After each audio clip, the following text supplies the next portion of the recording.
তা তো আমি দেখছিলাম না যে ছেলে কথা বলতেছে, but I know he was here. ও ঢাকা থেকে আসছে এই পার্টিকুলার এই খেলা দেখার জন্য specially. So he wanted to watch the game, so that's happy যে ও একটা ভালো খেলা দেখতে পারছে। And that's it. ইনিংসে ওয়াজ, আমার কাছে মনে হয় যে আমাদের মাঝখানে আরেকটু কুইক খেলার দরকার ছিল, বিকজ তাহলে হয়তো বা 14 ওভারের মধ্যে যদি শেষ করতে পারতাম। We had wickets in hand. আমার কাছে মনে হয় এই একটা ট্রিক আমরা মিস করছি। Other than that the batting was okay, good.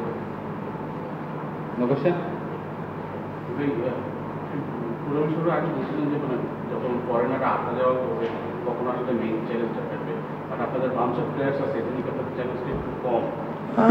না ভাইয়া, আসলে এখনও মানে বলাটা খুব ডিফিকাল্ট। অলমোস্ট 6 ম্যাচ হয়ে গেছে, যে রাইট কম্বিনেশনটা কি। প্রবাবলি সামনের ম্যাচগুলোও দেখবেন যে কিছু কিছু চেঞ্জেস হবে। It's very important for a team to find the right combination, যত তাড়াতাড়ি সম্ভব হয়।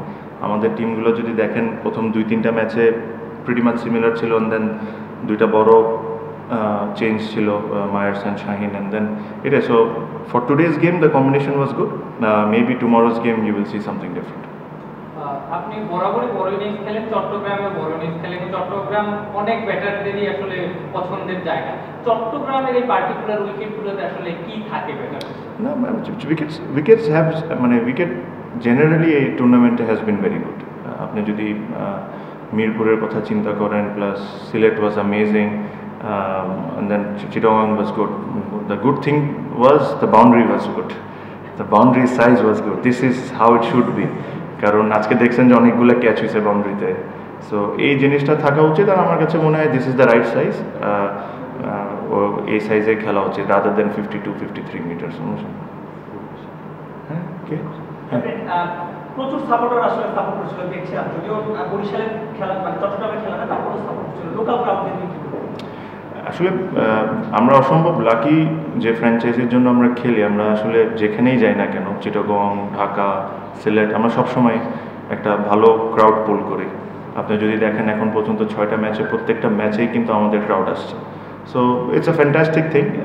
আসলে আমি সবসময় বলি যে বিপিএলকে গ্রো করার জন্য এই জিনিসগুলো হলো ইম্পর্টেন্ট, যে একটা ফ্র্যাঞ্চাইজির ফ্যান বেস থাকবে, আরেকটা ফ্র্যাঞ্চাইজির আরেক ধরনের ফ্যান বেস থাকবে। সো এই কারণে ওই যেরকম আইপিএলে যে একটা কথা হয় না, যে একটাই প্লেয়ার দেখতেছেন একটা ফ্র্যাঞ্চাইজি 10টা বছর খেলতেছে, সো ওদের নিজেদের একটা ফ্যান বেস হয়ে যায়। বাট আনফর্চুনেটলি আমাদের বিপিএলে ইন দ্য পাস্ট হয়তো বা 2 বছর একরকম টিম ছিল, অ্যান্ড দেন রুলস চেঞ্জেস, আবার চেঞ্জ হয়ে যায়। তো এই জিনিসটাকে যদি ধরে রাখা যায়, তাহলে ওই ফ্যান বেসটা ক্রিয়েট হবে। আপনি দেখছেন যে বরিশালের ফ্যান বেসটা ইজ ভেরি স্ট্রং। প্লিজ। হ্যাঁ, আপনি তো অলরেডি একটা ঘোষণা দিয়ে দিয়েছেন আপনার ক্যারিয়ারের শেষ, মানে ইন্টারন্যাশনাল ক্রিকেট খেলবেন না। আমরা আশা করি ফ্র্যাঞ্চাইজি ক্রিকেট আপনি চালিয়ে যাবেন, ডোমেস্টিক ক্রিকেটও। এর বাইরে ক্রিকেট প্রশাসনে আপনার আশা থাকবে, তবে একটা শোনা যায়, এটা কি আসলে বলার মতো অবস্থা আছে? এই মুহূর্তে নাই ভাইয়া বলার মতো অবস্থায়। ফ্র্যাঞ্চাইজি ক্রিকেটটা চালিয়ে হ্যাঁ, আমি চেষ্টা করব যতদিন, এখন তো রিটায়ার্ড, সো লেজেন্ডস লিগের জন্য কোয়ালিফাই করব। সো ওইসব খেলবো, যদি প্রিমিয়ার লিগটা হয় সময় মতো ওটা খেলবো, আর ইনশাল্লাহ যদি ফিট থাকি তাহলে বিপিএল খেলতে যতটুকু পারি খেলতে থাকবো। বললাম খেলতে থাকবো ভাই, এখন মানে আমার ফোকাসটা খেলা নিয়ে, because there are couple of tournaments, so ওটা নিয়ে আর কি। ভাই যদি একটু বলে, সেটা হচ্ছে যে যেহেতু মাঝখানে ঘটেছে, আপনার মধ্যেও কাজ করেছে, আপনি টুইট করেছেন, শুধুমাত্র চ্যাম্পিয়ন্স ট্রফি না, যে ন্যাশনাল টুইট টুইট করেছেন, তার মানে কি কাজ করেছিল যে আপনি খেলবেন না? This is not the place to talk, this is not the place.